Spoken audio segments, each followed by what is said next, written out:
எட்டு திக்கும் ஜிஎஸ்டி செய்திகளே காதில் ஒலித்துக் கொண்டிருக்கிறது. நமது அன்றாட வாழ்வில் பயன்படுத்தும் பொருட்களின் மீதான வரி விதிப்பில் மாற்றம் உள்ளதா என்பதை சொல்கிறது இந்த தொகுப்பு.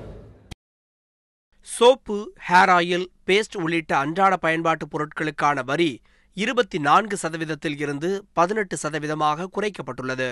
அதேபோல சிமெண்ட் மீதான சரக்கு மற்றும் சேவை வரி 31% இருந்து 28% குறைக்கப்பட்டுள்ளது. அனைவருக்கும் வீடு என்ற மத்திய அரசின் கொள்கை இதனால் ஈடேறலாம். அதேபோல ஆயுர்வேத மருந்துகள், மருத்துவ உபகரணங்கள் மீதான வரி தற்போது 13% உள்ளது. அவை ஜிஎஸ்டியின் கீழ் 12% குறைக்கப்பட்டுள்ளது. எனவே அனைவருக்கும் ஆரோக்கியம் என்ற புதிய திட்டத்தை மத்திய அரசு வருங்காலத்தில் துவங்க அதிக வாய்ப்புள்ளது. ஏற்கனவே இளைஞர்களின் கூட்டம் அதிகமாக காணப்படும் பேக்கரி, ஐஸ்கிரீம் பார்லர்கள் மற்றும் ஃபாஸ்ட் ஃபுட் கடைகளில் ஜூலை 1ஆம் தேதிக்கு பிறகு அதிகரிக்கும் நிலை ஏற்பட்டுள்ளது.